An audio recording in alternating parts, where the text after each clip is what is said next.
You can be one of the best teams in the country and you can also have a blast. Those two things are not mutually exclusive. Like, you can do both. And that, similar kind of to like the positive and meaningful thing, that's something that we take very seriously.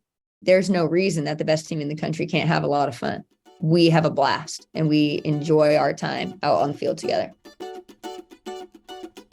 Welcome to the How Soccer Explains Leadership podcast, where we explore leadership principles through the lens of the beautiful game.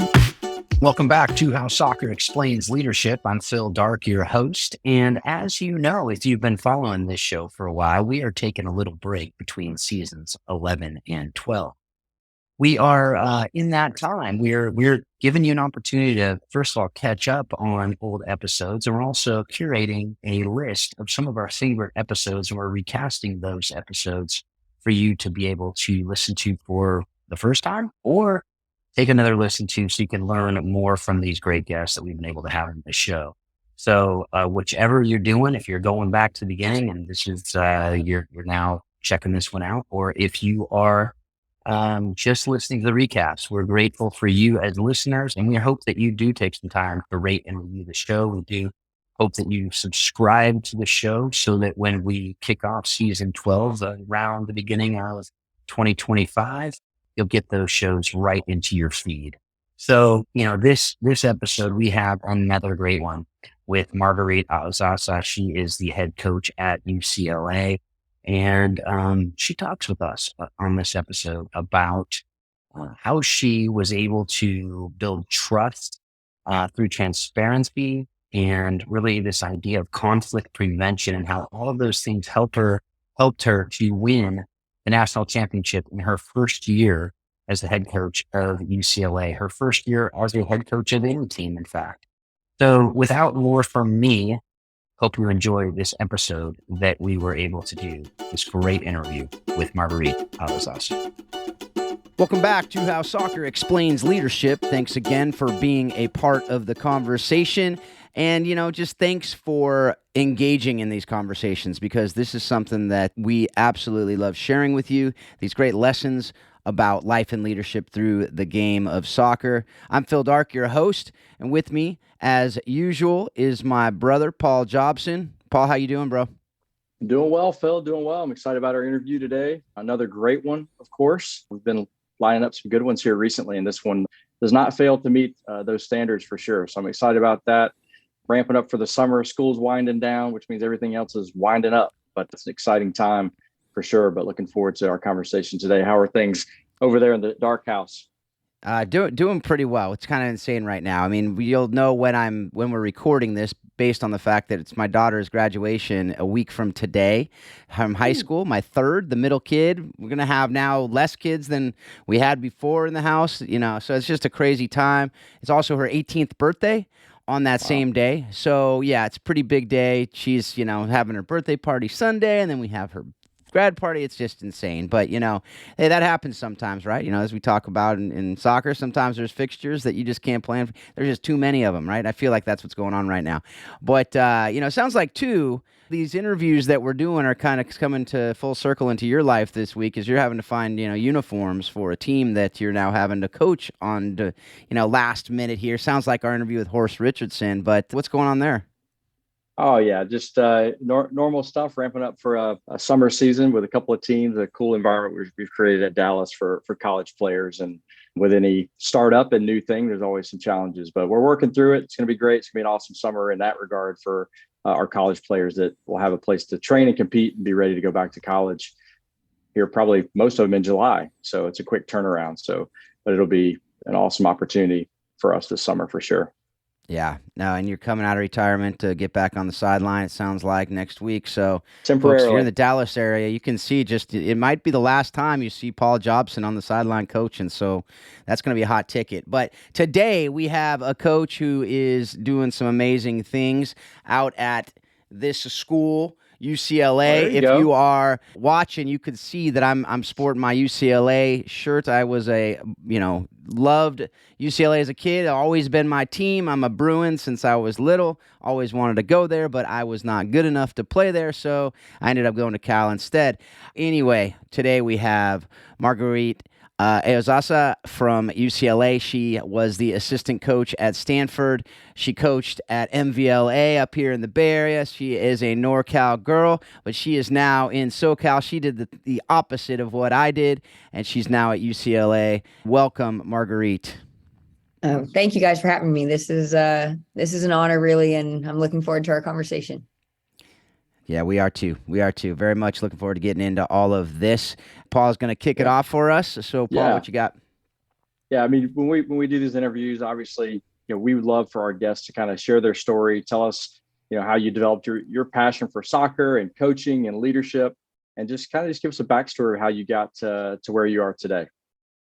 Yeah, so my start to soccer was, by today's standards, a little late. I didn't even kick a soccer ball until I was, I think, 8 years old, which now is very late in life. Up until then, I was convinced I was going to be a baseball player. So the only reason I really started soccer was because all my friends were playing, and my mom, she's a realist, and she said, honey, if you want friends, you got to try to do this soccer thing. So I was like, okay. So I did that. I started with AYSO, and then after a season of that, all my friends started to play club soccer. So of course I had to join that. And then I was so fortunate because my club experience was out of this world, and it really just helped me fall in love with the game. It helped me fall in love with coaching, just grew my passion for the game, my enjoyment, and in so many ways kind of tied my identity to soccer. I was very fortunate to play college soccer. I played at Santa Clara University, which was very close to my hometown, which made it actually very nice. And then I started coaching club soccer while I was playing college soccer. And now as a coach, I look back and I am perplexed at how I managed my time in that way as a college student. But I had 2 teams full time, my sophomore, junior, senior year in college. And then that was kind of the transition I made. So as soon as I finished playing in college, I knew that playing may not be such an option. I had a knee surgery the day my college season ended, so I knew that was going to be tough. And so I just kind of seamlessly transitioned into coaching. And then the college soccer thing came into my life by pure happenstance. I wasn't really planning on entering the college game. And then there was an opening at Stanford, and it was kind of like right place, right time. I had a lot of great people behind me, encouraging me to take that leap, as well as kind of in Paul Ratcliffe's ear a little bit. And so I was hired at Stanford when I was just 24 years old, which is hilarious to me because it's just, and was an incredible opportunity. And then I was there 7 years, and then fast tracked to just about a year and a half ago, I got the job here at UCLA. And then, as they say, the rest was history. Yeah, totally. Early history. We're not too far back history. And the story is still yet to be told too. And I'm excited to see how that works its way out over the rest of your career. But I love, one of the things I love is I love the stories. And I think if you go back and listen, and hopefully our listeners have done this and can kind of compare the notes, not one coach's story is the same as someone else's. And everybody usually starts out by saying, mine is so unique. Well, yeah, everybody's is unique. And if you're trying to replicate somebody else's story, it becomes kind of difficult to rise up. You kind of got to go with the flow a little bit. But one thing that I love about, your story, and a lot of people too, is that didn't anticipate like the college game, or didn't anticipate the pro game or whatever it was, but for you, in your sake, the college game. And that kind of came about. It seemed like a great opportunity. So you went for it, and you went for it. And then, next thing you know, you're getting an opportunity to coach at, one of the best programs in the country. Tell us a little bit about that transition from being, an assistant coach. And I think most stories go, even if you're an assistant at a great program, which you were, usually the next step isn't a former national championship program that you step into from being an assistant. That's usually a head coach to head coach job, right? So take us through that a little bit, from going from an assistant coach to your first head coaching opportunity being, a national championship caliber type program, and then, keeping it that way and making it a national championship program within your first year is pretty incredible. Take us through that transition a little bit, how you approach that. Yeah, so it was kind of a weird time in the soccer world, like when UCLA was open, because there was a ton of jobs open. And I was at Stanford 7 seasons. We had a lot of success there. And I feel like my role as an assistant had really changed. Like from my first season in 2015 to my last one in 2021, like I was doing the two completely different jobs. And that's really a testament to Paul and Hideki, who kind of took me under their wing when I first started and let me just grow into the role. It took me a solid 5 years or so as an assistant to feel like I could maybe take the leap to be a head coach. And I even then wasn't really looking for a head coaching job. And that's because I was so lucky and so fortunate and so happy to be at Stanford. It was a great job. It was near my family. It was near my husband's family. Like everything kind of just was in place. And like I said, Paul was so great in allowing that role to grow. So I never felt the pressure I think some assistants feel of like, I need to leave. I need to take that next step in my career. I need to have more ownership or more responsibility or anything like that. Like I really wasn't feeling that. Now, again, it was kind of a weird time in that there were a lot of jobs open and a lot of really appealing jobs open. And it wasn't until I got a lot of encouragement from people around me that were like, you know what, like you might as well just go for it. Like you have nothing to lose. And in some way I didn't, because if I didn't get it, no problem. I would be an assistant at Stanford and living the dream also. So that really helped me, I think. And it was an advantage actually when I went into the interview process that I didn't feel like it was all or nothing. Now, I kind of laugh because in some way I felt well prepared for the job because there's a lot of similarities between UCLA and Stanford. And at the same time, in being a head coach, I've realized like nothing really prepares you for this. And being an assistant and being a head coach are so different that I actually think like being a head coach at the club level has just as many similarities or has been just as helpful to me in taking over this role at UCLA. So the things that kind of stick out to me, the difference between being an assistant, being a head coach, the things I've had the hardest time adjusting to, the number one thing is just the weight of responsibility I feel as a head coach. As an assistant, like everything you say is a suggestion and someone else makes the decision. So like, it's really easy. You go home, you sleep at night, no problem. Like not a big deal. If they don't like it, okay, no problem. That's your vision, Paul. Great. Here, it's like every decision I make, I feel like has the potential to either keep us on track or derail us. And so that has been definitely a big adjustment. The other one is not necessarily pressure, but the visibility you have as a head coach, again, as an assistant. And I think especially at Stanford, where Paul Ratcliffe himself is pretty reserved, you know, I'm doing things now that I never thought I would be doing. I'm kind of more in the spotlight now than I ever thought I would be.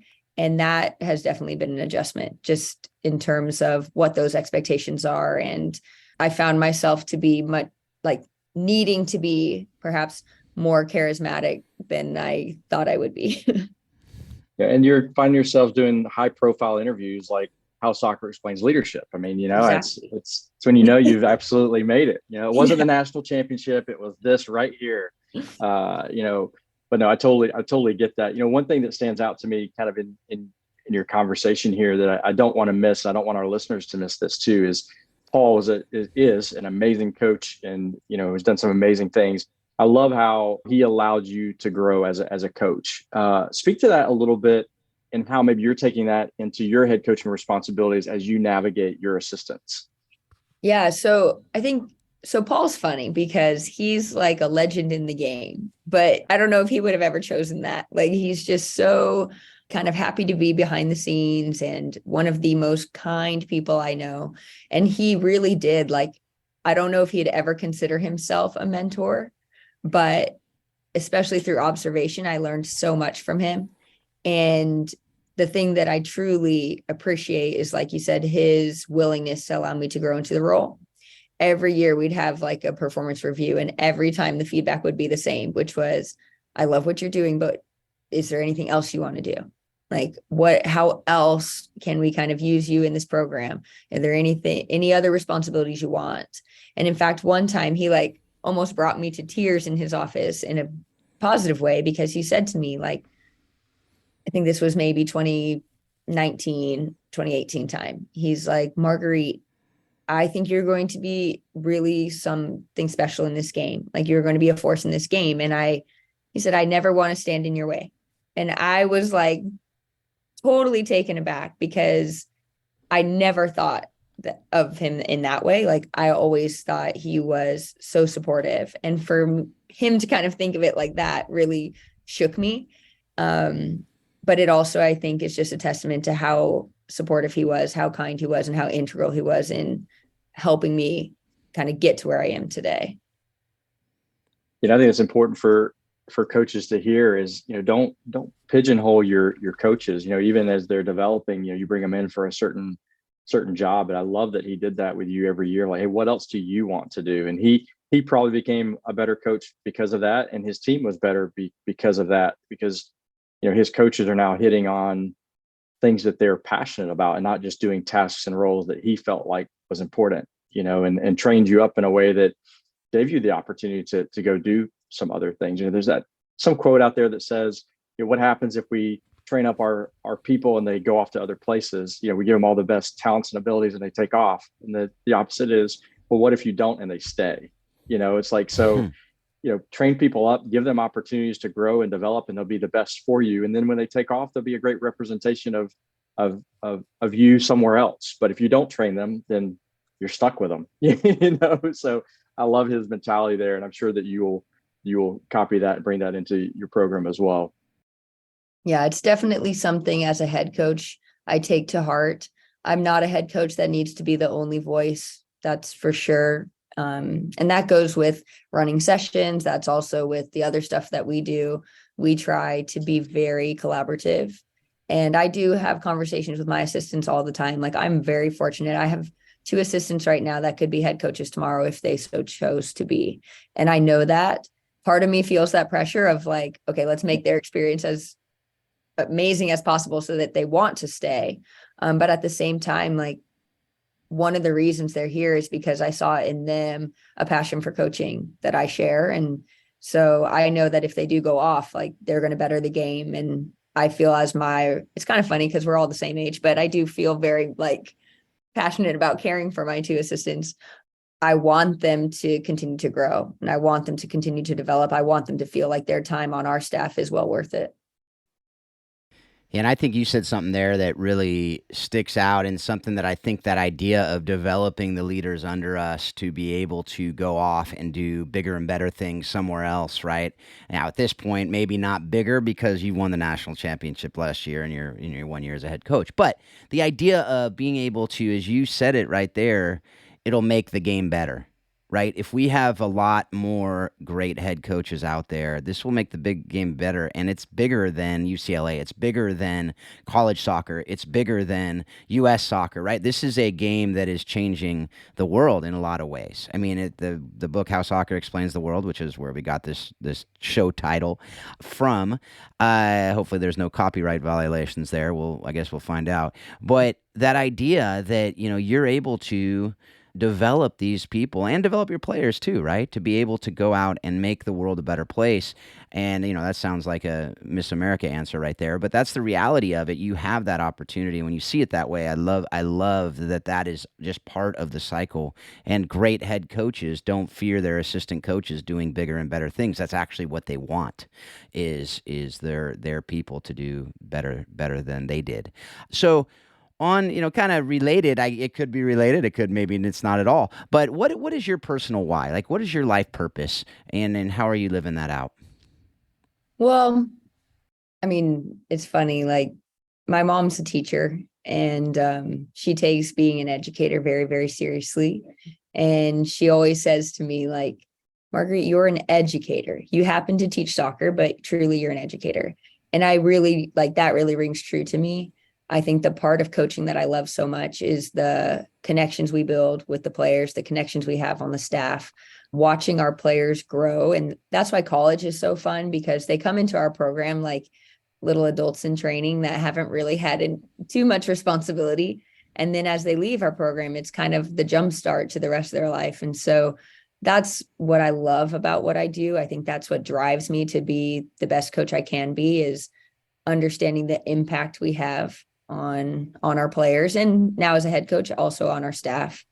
But that's like what gets me up every morning. That's what makes me smile when I think about my job, is like the growth that we can foster, the impact we can make, and just the relationships we build. Yeah, and as you say that, even that's a weight, right? I mean, that's a responsibility when you start thinking about that you are given, you know, anywhere, depending on the program, depending on the school, anywhere from 25 to 32 during COVID, maybe 38. Paul, I think you had 47 people or something on your team at one point. Not quite. I'm just kidding. Not It was quite. probably what 30 something though, right? I mean, so you have a Yeah. lot of, over the course of your career, that's going to be a very large number. And so when you look at that, like you have the potential to develop lives, or you have the potential to, some of these like ruin their experience at a school. And so, how are you going about doing that? Like, just as far as when you talk about that purpose, when you talk about that, how are you intentionally in your own self and your own self leadership and your own self development, as well as with your players, with your coaches, how are you intentionally pouring into them as you coach? Yeah. So one of our like guiding lights in our program is that we want every single one of our players to leave our program with a very like positive and meaningful experience. And so we live that, and we make sure that every single day, or at least we try every single day, like one, they feel like they've accomplished something or learned something, and two, they enjoyed it. Like those two things are so important to us. And it's not just what they do on the field, but every interaction they have with us, we try to make sure that it kind of follows those two guidelines. Sometimes it's hard, like you'll have a player come into your office who's like spitting fire and wanting to argue. And we have to keep in mind, okay, like, how are we going to make this meaningful? It doesn't mean we have to, compromise or whatever. It's like, but we want them to get something out of it. We want them to learn something. I had a funny experience this year, like when we won. This was the first time I won when I had so many players coming up to me and saying, Marguerite, I'm so proud of you. And I was like so shocked by that. But I think it really reflected like the relationships that we have, that like I'm not that far away from them. There's not a ton of distance. Like we feel very close. We care about each other both ways. And that I think comes from, as a staff, us being super intentional about those two things, about making sure it's meaningful, making sure it's positive. In my personal life, I try to be that all the time. My husband may disagree, but I definitely try to bring those two things in every interaction that I have. Make sure that the impact I'm having on those around me, both in the job and out of the job, are both positive and meaningful.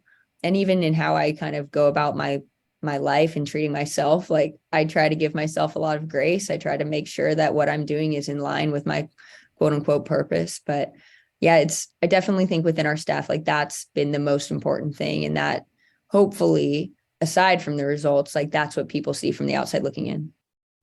Yeah, and you said something there that really sticks out, especially in this world right now that we seem to be living in, that is so judgment-based. It's so cancel culture and everything. You talked about give yourself grace. I actually have had several conversations recently with people, because people don't do that very well oftentimes. And because of that, we also don't give other people grace either. We don't have that grace-based mentality rather than judgment-based mentality. And I think that is such a massive, massive thing for us as coaches to be able to model that, as well as, expect that from our players and really nip it in the bud when we see it not happening. So I'm very, very glad to hear that from you. And from what I've heard, that is what I know, the players that I know that play for you, that they speak that. They love it. They love playing under you. So that's a testament to you and your leadership and what you're just talking about right there, I think. So to kind of, change gears a little bit, what was the defining moment in your soccer career? And why was it so impactful? And what did you learn from it? How are you using it now? Gosh, I feel like I've been in the game so long. There's been so many defining moments. You can do a couple. You can do a couple if you want. So I was thinking about this a little on my drive in, and for some weird reason, the one that kept coming into my mind was when I was playing club soccer. So my coach, Albertine Montoya, he's incredible. Like he's who I consider my greatest mentor. And he coached me for 10 years in club, and poor man, like really saw my best and saw my worst. Like he's seen it all. And I remember so vividly this one game we were playing against a team in San Francisco, and we're in a tournament, and my club team was very talented. We had 5 or 6 national team players. Like we were very good. And we went up 2-0, And then he subbed me out. And I was like 13, I think. And I was very stubborn. This is something I'm working on. And when he pulled me out of the game, I went to the end of the bench and I pouted for a solid 45 minutes straight. Like, wouldn't make eye contact with anybody, wouldn't make eye contact with him. Even after now, every other player who came out at the same time as me is now playing. Obviously, I didn't play the rest of the game because of the pouting. And for me, like, I remember that so clearly and feeling so upset that he would dare to take me out, that I think like having that, just like that passion has been super defining, but then also having a coach that looked down the bench and saw the 13-year-old pouting and was like, all right, that girl can go sit down. Like, it just really showed me, like, I carry that with me when I interact with our players. So I'm like, you know what, at the end of the day, like, for instance, most conflict that we deal with comes with playing time. And so I always like go back to that moment where I'm like, I know, now again, I was 13, but I'm like, I know what it feels like to be so mad, like, that you come out of the game, that you can't even like get out of your mind. And so I try to like bring that compassion and understanding to our interactions, not always say to them, like, I know you're upset. Like, of course you're upset. Like, you wouldn't be here if that didn't upset you not to play. And I think that piece was really key. Going into a more like substantial moment, perhaps, when I was coaching at Stanford, there was a moment when we played UCLA in the Final Four. And it was a very contentious game, going back and forth. Emotions were high. And one of the storylines of that season was the Katerina Macario versus Jessie Fleming kind of midfielder of the year, whatever you want to call it. And what was funny about that matchup is like they kind of canceled each other out because they were playing against each other. Neither one was very impactful in the game because they were just matched up the whole time. And I will never forget this. Kat came out because we went up by a few goals. So now we had our eyes set towards the final. So we kind of brought out a couple players that had played significant minutes through the year. And she came over to get water. I was standing by the cooler. And it was kind of clear to everyone, like, she didn't have a great game. And she was chasing the record for number of goals scored in a season, like all these things. And she just it was very quiet. Like, you wouldn't have really known she was playing that game, which is very rare for a player of her caliber. And I looked at her and I kind of just acknowledged, like, kind of like, you know, not your best game, like, but how are you doing? And she looked at me and she was like, Marg, like, we're up by 3 goals and we play a final in 2 days. Like, I'm great. And that moment to me also really shaped like how I interact with players, because in my mind, I'm like, if a player of that caliber can have that attitude, then that's the standard. Like, and anything else below that is a choice they're making. So I kind of have these two like moments where I'm like, okay, I understand what it feels like to not play and be angry, but also like if Katerina Macario cannot be upset and can just be like, yeah, team's winning, so I'm good. Like, then it's a totally kind of different thing. And I try to bring both of those minds to when I interact with our group. And then of course this year, like, I couldn't have written it better. I know no matter what happens later in my career, like, I'll look back on this year with just so much reverence, because one, everything kind of fell into place, of course, but the team we had in 2022 is just special. And the moments we had were equally as special, but I think they were more so a reflection of the group. And I know that as my career goes on, like, I'll always look back on my first team with just absolute love for them. Yeah, and folks out there, we kind of skipped over the fact, and we're talking about it, so I feel like we need to pull it out. I didn't necessarily lead with it because I didn't want it to be like, oh, this is what makes her who she is. But the fact is, Margueritte was the first-year head coach to ever win the national championship, which is pretty amazing to talk about that. And you can, we had couple episodes ago, we had the first pick in the MISL draft ever. So we're just kind of hitting the firsts here, but this is it's pretty amazing. And I think when you look at that, kind of what you just talked about there, and you're able to take these great players and you use examples for other great players, right? It's not to say be them, but here's things you can take from them, and you can take this attitude of team is bigger, the whole, we is bigger than me, and all these things that we say, these cliche statements that are absolutely true. But when you have examples like that to be able to point out and go, guys, like, this is real stuff, and it makes you a better player to be that team player. You watch any great player, and this is what I try to tell my kids is, if you are truly a great player, you will make every other player on the field better because you're on it. And if you can have that attitude, and if all these players can have that attitude, man, great things can happen. So anyway, that's something I just love hearing that from you. I think those are great points. As you said, kind of the contrast between the two, and also, to have that passion and to have the team. It's when you get that, man, you have special players. So that's exciting. Yeah, agree with that. And, you talked a little bit, we've talked about Paul, you've talked about Albertine a little bit, some impactful moments, but let's talk. You've had probably a number of coaches that you've either played for or coached with or coached around. Who are some, and you can name them if you want to, but more importantly, who are some of those coaches, and what are some of the great things that they've taught you that's really impacted your leadership style and your coaching style? Yeah, there's a couple that come to mind. Of course, Paul, also because he's just the one who really gave me a chance and got me kind of started in the college game. From Paul, he's so calm and kind of reserved, but in a great way. He doesn't have to be like the big voice, and he will tell you 100 times over, like, that program is not about him.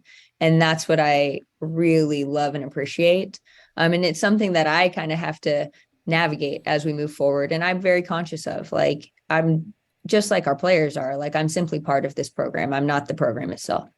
And so that humility is definitely something that I gained from Paul and saw it in action and just saw its value.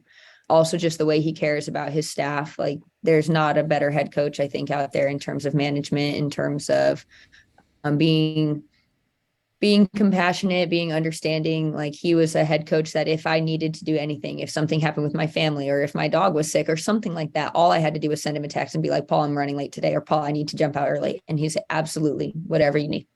And he's a family man first. And I think that really just was a great example for me to see how to lead such a successful program and still highly prioritize your family and other things in your life that are important. Of course, I have to mention Albertine, because he's like my brother, my best friend, my dad, my mentor, all wrapped into one. He's just like the person that I go to for almost anything. He considers me his daughter, and like, the feeling's mutual. I just have so much love for that man.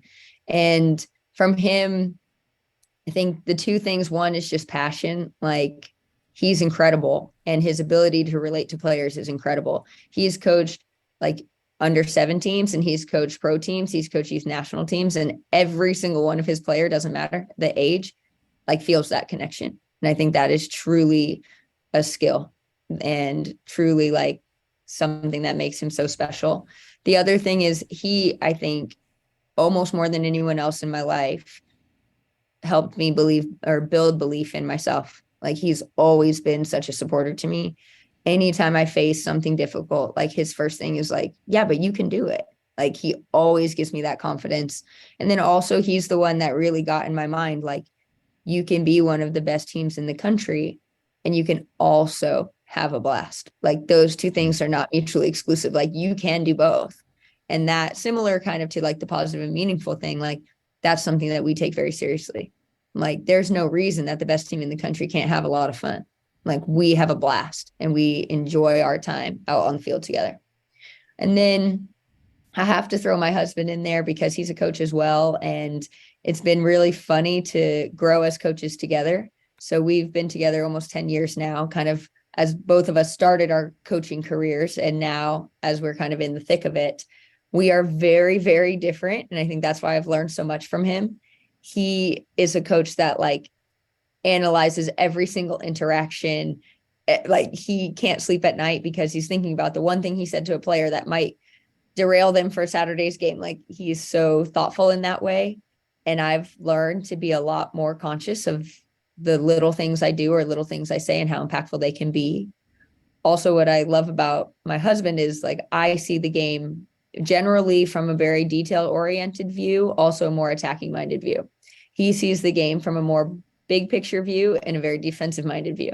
And so we've learned a lot from each other in how we see the game. And I think that has definitely made me a better coach on the field. I thought this year, for instance, like I almost took more pride in how we defended than how we attacked. And I never would have thought that.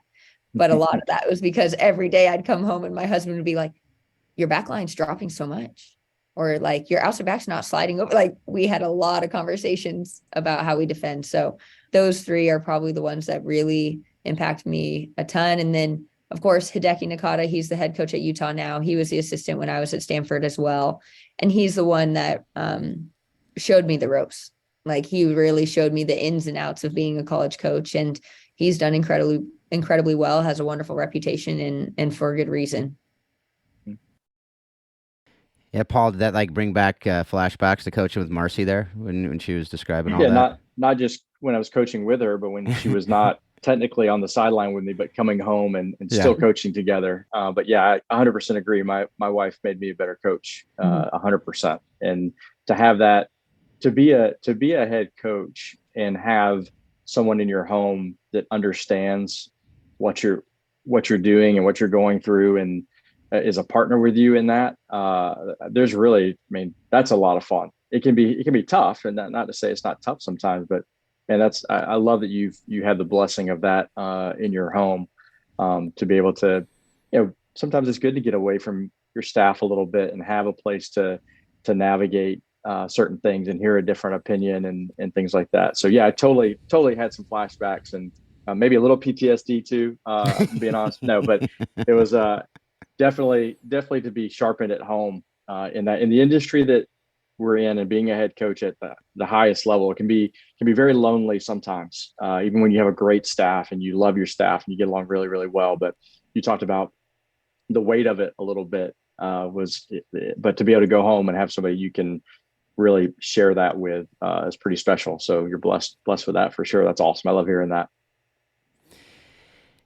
Yeah. So, UCLA, you kind of alluded to this earlier. The players, at any coach, you're going to have players that are disappointed with their playing time. We talked about that earlier. At UCLA, you typically, there's very few teams in the country that typically get a team full of national team players. If they weren't on the national team, they were probably in the national team pool at some point, not just in the U.S., but from all over the world. And they're not going to be content all the time. They're not going to be happy with their playing time. They're not going to be happy with where they're playing sometimes. They're not going to be happy with the training on any given day because you didn't do what their coach in Sweden did or whatever it is, right? So how do you keep your players content even when, some of them won't be playing, some of them won't be making the top 18, they're not going to be traveling, all these things that go with the head coach? How are you able to do that with this team full of top players that always were starting and probably always were not just best on their team, but probably best in their region, maybe in their country? How are you doing that? It's hard, but I'm always like, it's a good problem to have. Yeah, it is a good problem to have for sure. It's like we can't. Don't cry to me about your national team players that are sitting on the bench right now. Exactly. No, I'm kidding. Exactly. But really, I'm like, it's a good problem to have. Yes. I think the things that we stress to them, and this is to all our players, like regardless if they're on the national team or not, the number one thing we are is transparent. So we tell our kids, like, this is where we see you. And we kind of have, we see you either as a consistent starter, we see you as striving to make the travel team. Like, we're very honest with them, because I think a lot of the conflict or like the resentment or whatever that you're talking about, a lot of it comes from expectations not being met. So if we can like lay out the expectations, then for the most part, we kind of quell a lot of the drama that we may face. But we also make sure that we give them a ton of support. So if we see them as a player that's maybe coming off the bench or a player that's kind of in and out of the starting lineup, like, we give them every tool to change that. We don't say like, okay, you're not starting this year, see you in December. Like, it's very much, okay, these are the things we need to see. If you want to be this, then this is the expectation. And I think our expectations are very clear. And we also kind of give them the platform to talk to us. So that's another thing I realized. And this is partly me being a like stubborn young player, and also through my experiences at Stanford, like, What we don't want is for a player not to play and then simmer with that for 3 days, come to their own conclusions, and then come to us after they've like built an argument as to why they should play. Because I'm like, a lot of times the argument is not even about what the actual reason for the decision was. So there's no need for that. So we tell them, like, if you're upset about something, we may not talk about it the day of the game. Like, that may not be the time to do it, 10 o'clock that night. Like, but just send me a text and be like, hey, Mark, can we check in tomorrow? And I'll just tell you why you either played or didn't play, or why we took you off or not. Like, and then we can go from there. So I think the transparency is huge. It also helps to build trust, because they know that every decision we make is in the team's best interest first, their best interest kind of second. But there are times where that flips. And for instance, it might be like we have a player who hasn't played all year. Maybe we play them because it's going to be hugely impactful for them. Now that's going to in turn affect somebody else. And often that somebody else, we talk to them and be like, look, we made the choice because we knew it was going to be super impactful for them. And oftentimes they're like, okay, sounds great. Thanks for letting me know. But I think the transparency and the trust is huge. And that has helped us navigate a lot of those difficult conversations. Yeah, and that's leadership 101 right there. If you go and read any Patrick Lencioni book, it'll talk about trust is what it has to start with, right? And then the idea of, healthy conflict, which is what you you are able to embrace when you have that trust. But then you talked about the clarity, right? I mean, that just clarity, creating clarity in the team and communicating that clarity, and and then just reinforcing it throughout the year and being consistent with that. I think that's so simple, yet so profound and good, and what most people do not do in leadership, which is why a lot of the things, they're like, oh, I don't want to tell them because then they might not like me. They might think something different. They might not be able to play as well. But to be able to actually have those conversations, I think the key that you said there, though, and Paul, I mean, pipe in here if you agree or disagree, but the idea of, if you didn't have the trust with the players, which you obviously developed very quickly because you came in and you started as a first-year coach. But if you hadn't developed that trust, then those conversations aren't nearly as meaningful or powerful, and they're like, yeah, whatever. I don't even trust you. Do you agree with that? Yeah, I think it's cyclical. Like, those conversations help build trust, and without trust, you can't have those conversations. So it just kind of goes and goes and goes. It is huge, though. Like, the players' willingness to talk to us, and that's something we are very conscious of. Like, we need to make sure that we're presenting in a way that's very accessible, that's very reasonable, and in a lot of ways is very predictable. Like, they need to know that every time they come into our office, they're going to get something similar, and that's like someone who's calm, someone who's reasonable, someone who's willing to talk about it. We can have kids come into our office super upset, and our reaction to that is generally like, wow, Paul, we can see you're really upset. So we are so thankful you came to talk to us about it. Like, we don't go back at them. We don't get defensive. Like, and I think because they know that and they can predict that, then they're willing to talk to us. And I think that's huge. And it helps to build that trust. Like, predictability builds trust. Also investment. Like, they know that we truly are invested in what they're trying to do. And I think especially when you go back to your questions about national team players, like, what they care about generally is that you're invested in their development. Yeah. And so as long as we're doing that and we can kind of go back to that all the time, then for the most part, they're on our side. But like, I think emotional regulation from the staff is so important. Like, we need to be able to, in highs, lows, and everything in between, like, be calm, cool, and collected. And our players need to know that's what they're going to get every single time. Yeah, absolutely. Yeah, I think that's huge, and I think a lot of leaders, a lot of coaches miss that. And I don't want them to. When they go back and listen to what you just said, consistency of your demeanor as a leader is huge, because I've heard plenty of conversations from players or like, hey, why don't you just go talk to your coach? I just don't know what I'm going to get. I don't know. Is he in a good mood? Is she in a bad mood? Like, I don't know what I'm going to step into. But if, like you said, if they know no matter what mood you're in, they're going to get the same coach every time, they are more willing to step in. And I also don't want people to miss what you said about the conversations and just being honest. I think a lot of leaders and coaches want to avoid conflict early, thinking, okay, it'll just kind of go away. But hey, hit the conflict right away. That builds trust, because the conflict later is worse, because naturally when we have a question in our mind and there's a gap in our thought process, our nature is to put something not mean, but something negative. We put a negative in that gap. It's our natural human instinct. So if we've got a narrative that we're thinking and we think, what does the coach think here? We're going to put a negative in that box.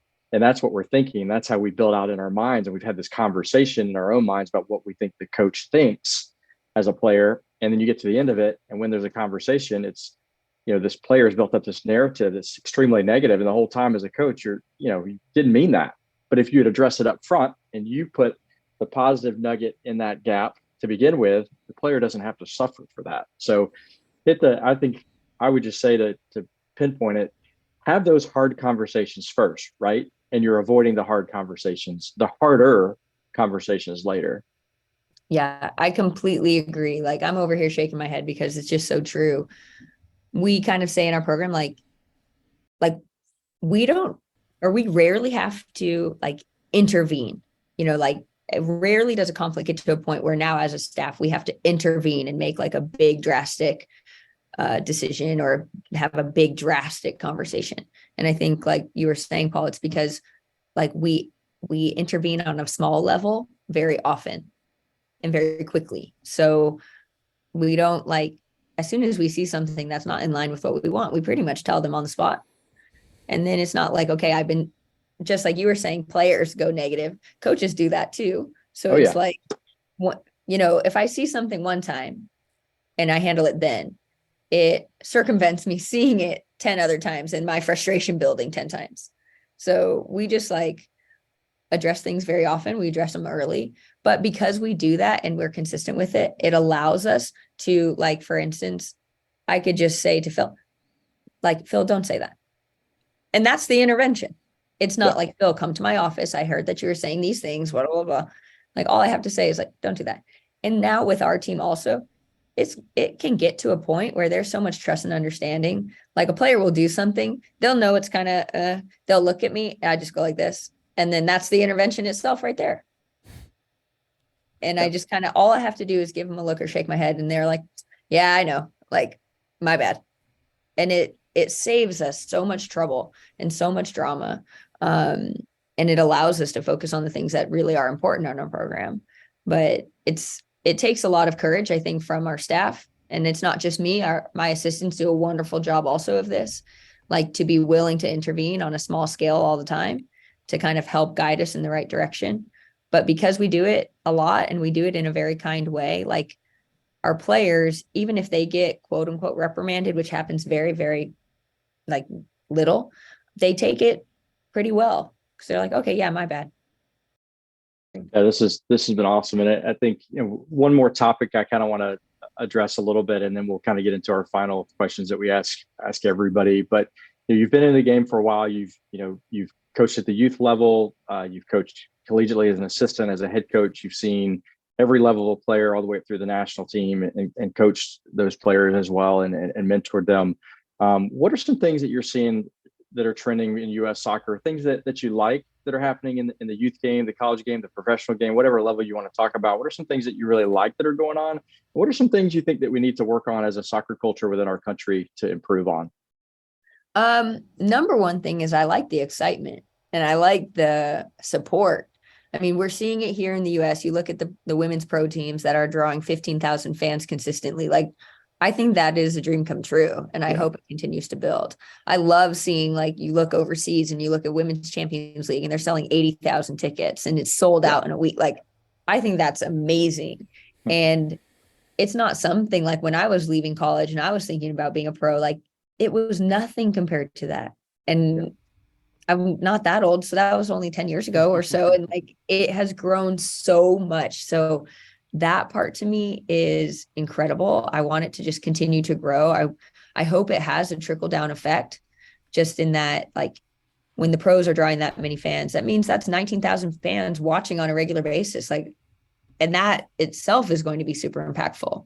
From a career standpoint, I think the doors that are opening for especially like young female coaches, I think that's really cool. I think I'm one of the first of a generation that has never had another job. Like I've always been a coach. That's it. That's my career. It's kind of a difference between like a job and a career. Like coaching's my career. I've been very fortunate for that. And I hope that we're kind of on the forefront of that being the trend, where now like there's young coaches that can enter the field and just get that experience, get those reps early on in their career. So that part to me is awesome. I hope it continues. I hope I play a part in helping it continue. Other things just to be conscious of, I think there is a growing gap between the development in the US and development worldwide. Like, and that to me is really intriguing.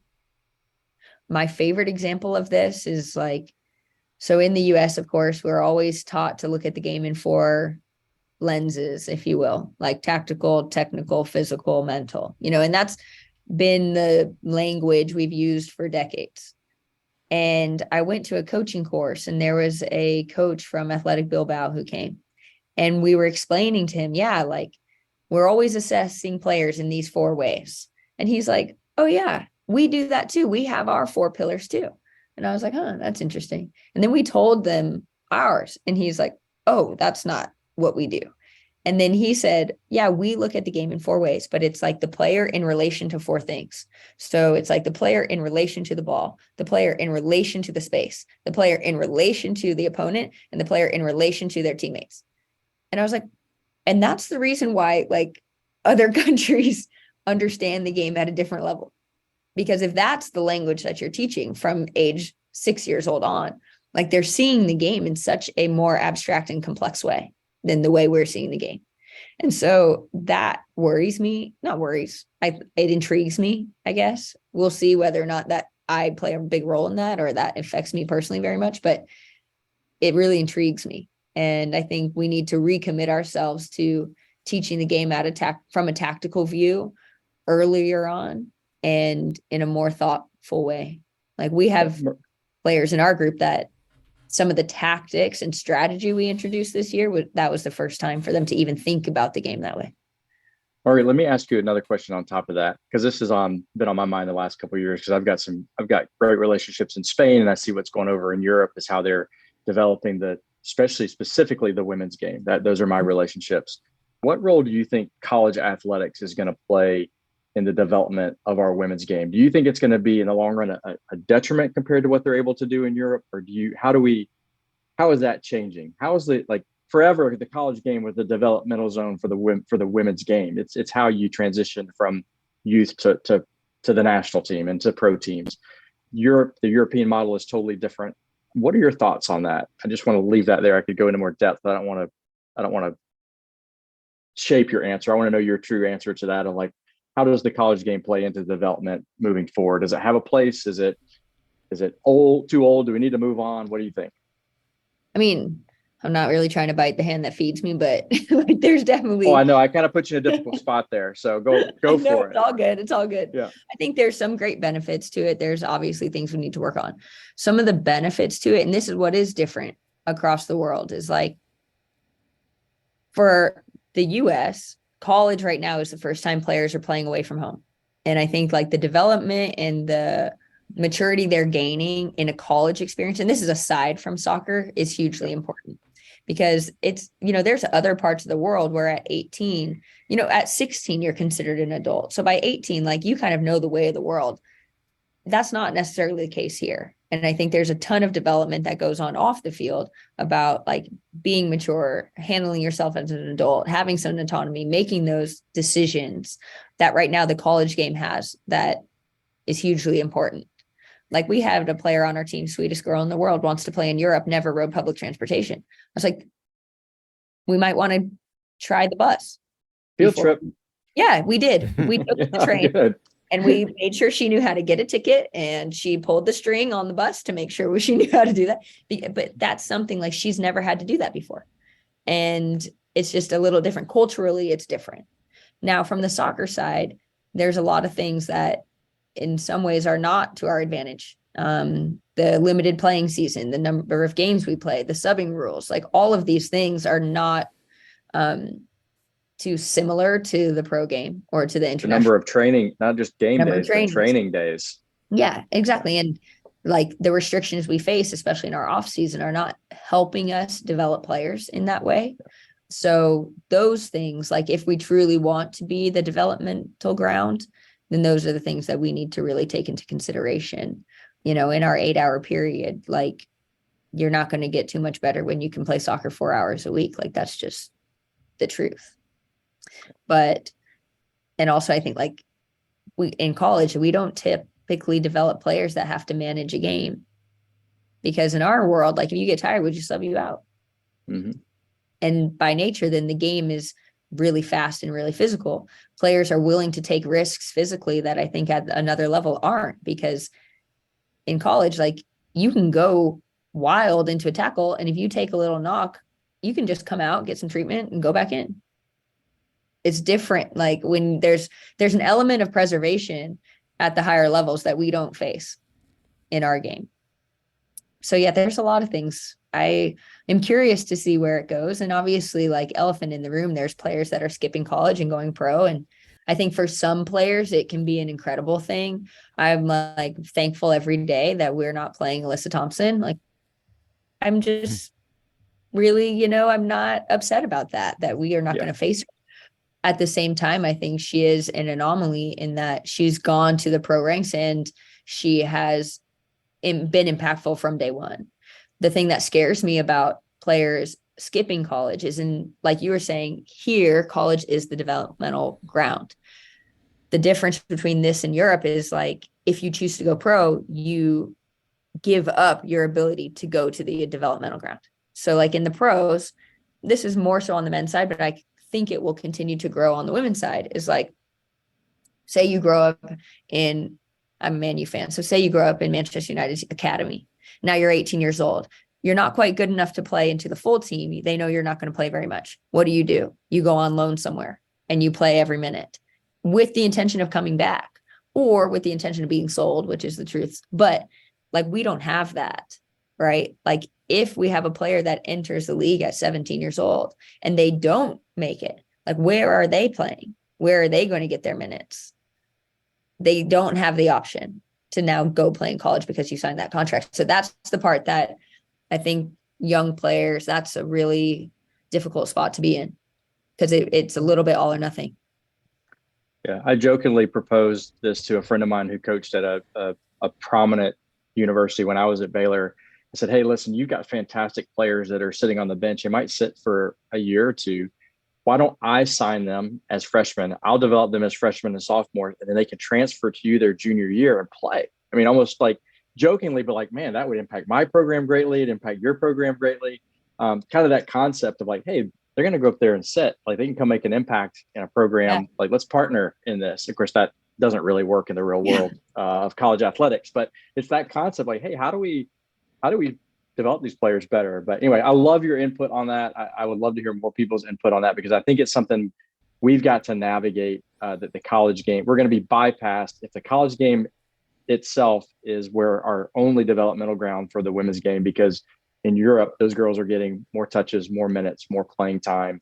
They're developing, they're going to bypass us quicker just because of the amount of time that those girls are able to have on the ball. But I love also that you put the cultural piece in there too, because that is a big difference too. It's not just like all of a sudden we can change on a dime, because culturally our country is set up differently too. So I love that you addressed that part too, because it's not just like, it's not a black and white. There's not a switch that you flick and it makes it all better. So I loved your input on that. Thank you for that.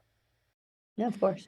Yeah, I also love that you're a United fan, because I didn't wear this hat knowing that, but hey, what the heck, we're got another bond there, so that's good. And by the time this airs, we will know whether they're top four, whether they stop the treble run of City, all these things that are very important to us, and Paul doesn't care at all about. But yeah, and the other thing, okay, yes, he does. Look at that, he's throwing it out there. I don't really care. Just somebody gave me a scarf. Hey, you you care. I don't have a team, but you care some now. of my closest friends are Man United friends, yes. So I have to, I'm comfort for them. Yes, exactly. Or hopefully you're celebrating with them this year. Support, we will see. We will see. So, The other thing you said there, though, that I think is important, you talked about the fact, just learning those things. A lot of these kids go straight into the pro game, and they're not ready for it mentally. They're not ready for it emotionally. They're not ready for it just going on a subway, right? My friend's son just went to Buenos Aires as a 18-year-old. He goes, he's taking the subway to school, to work. He's doing all this different stuff. It's just crazy. And, you look at guys, speaking of United, like Mason Greenwood, sometimes they're given all that, or Josh Hamilton in the baseball ranks. You see these kids going, and they are kids. We forget that. And, good managers will manage that. But most are just saying, you know what, they're a commodity like every other player. They are a number, and we're going to, unless they're super, super special, they're not going to treat them with kid gloves. So I think that's really important to see all sides of that. Also, all my friends, to a person who have played, now they were playing when they weren't getting paid as much as they are today. So that's a caveat. But every single one of them, when talking to my kids and giving them advice, every single person who played in the Premier League, played in top level soccer, said, go to school.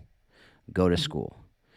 Every one of them, because they didn't, and they're seeing the other side of it going, we thought we were going to be, now we don't have many options in the world to be able to do stuff. So I think there's two sides to every coin. The super, super special player who can go, like you said, and play minutes immediately, maybe, but that's such a rare person, and even they may not be ready for it. So I think that's something to really keep in mind as well. But all right.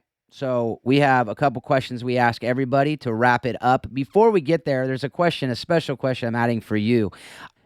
Did you know in your mind, like in the last seconds of the national championship game, that all of a sudden on a corner kick you're going to get a crashing goal? Like, what were you thinking on that in that last 30 seconds of that regulation of the match? Just curious.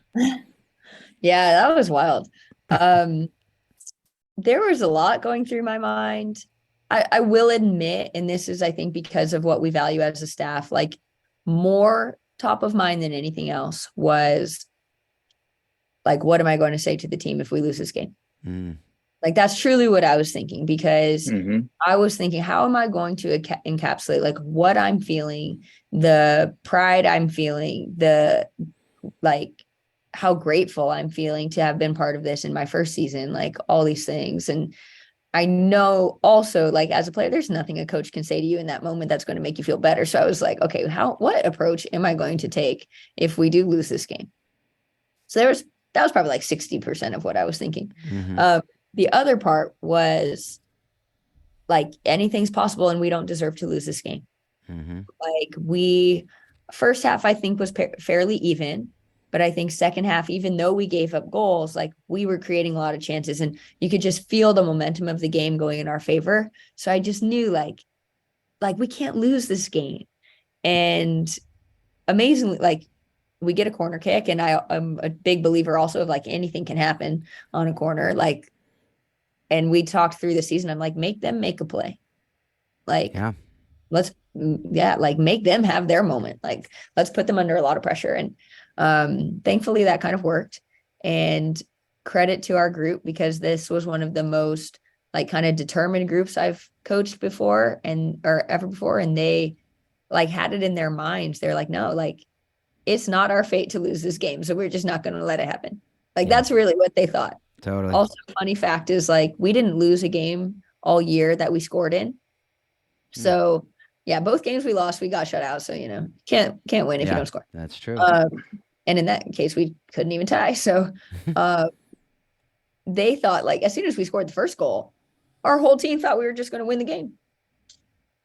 They're like, no, we don't lose when we score.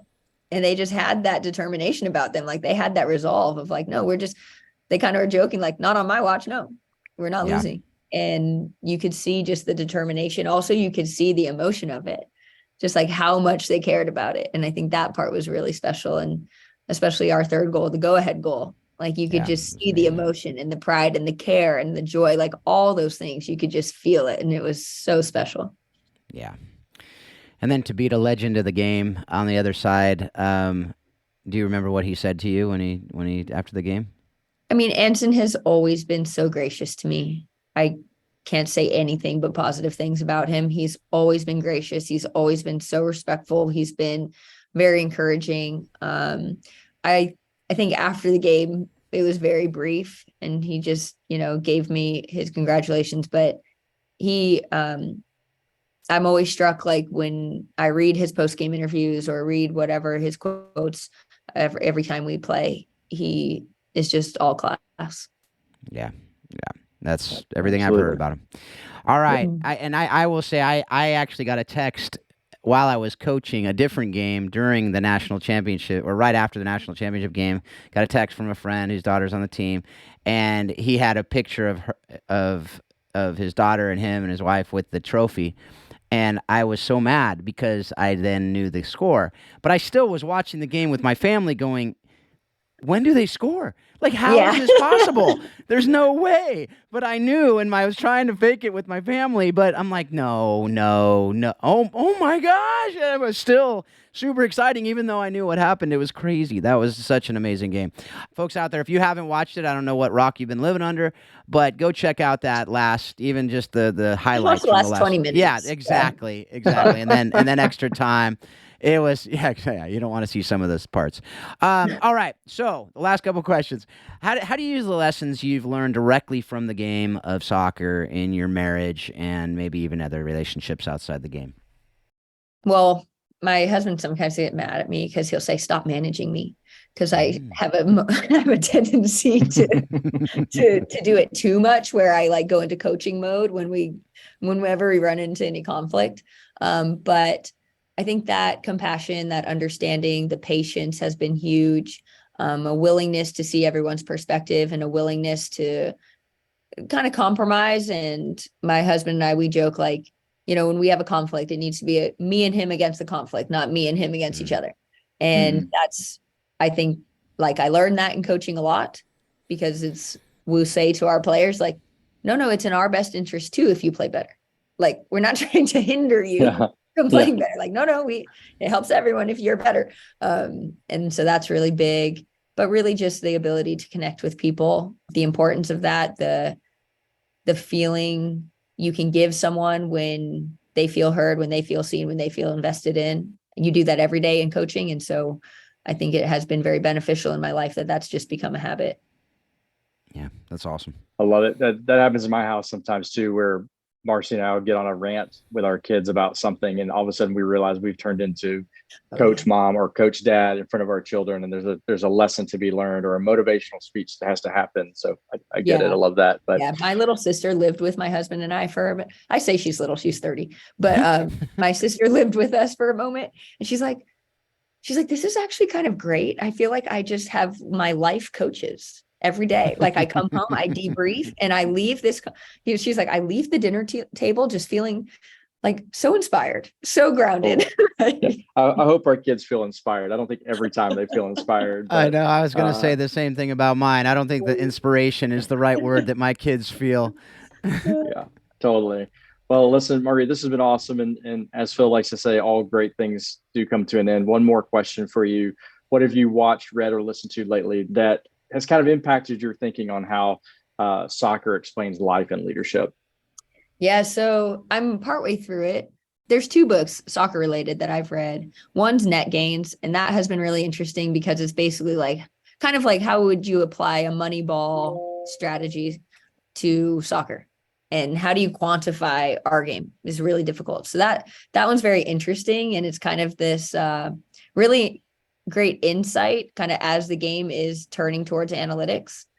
So that's been intriguing, but I will be honest, when I read books, I tend to stray from soccer because I do a lot of soccer. But I also am reading Quiet Leadership, which is about Ancelotti and his philosophy. And his whole thing is just about like how you build trust and respect with your players. So that you don't have to be the giant voice. You don't have to be Simeone. You don't have to be this whatever. It's just like a quiet reverence. And when I read his book, I see a lot of similarities or a lot of my tendencies kind of in his style of coaching. So I've really enjoyed that. But other than that, I tend towards fiction typically. Cool. Yeah. I've been on a fiction run as well recently. Kind of, it's good for storytelling. Fiction is great for storytelling, and a lot of great leaders will say that too. So, well, thanks again, Marguerite. Thanks for being a part of the conversation. Thanks for just all you're doing. Thank you for developing these young women into future leaders in the U.S. and wherever else they're from. And, no doubt several of them will be watching in Women's World Cup someday and on other teams around the world. So just thank you for being true to your call and doing it in an amazing way. Awesome. Yeah. Thank you both for having me. Yeah. All right, folks. Well, thank you again for being a part of this. You can go to the show notes. You can find out all you want to know about anything we talked about in this show. We'll have the resources that Margueritte talked about. We'll have stuff about Warrior Way Soccer that Paul and I have been talking about that he's doing with Marcy. You can learn about coaching the bigger game as well, which I'm doing to develop coaches. You can also get different parts of this conversation if you want to go back and listen to something in particular. But as always, folks, we hope that you're taking everything you're learning from this show and you're using it to help you to be a better leader, a better coach, a better parent, a better spouse, better in everything you do. And I hope that you continually remember that soccer does explain life and leadership. Thanks a lot. Have a great couple weeks.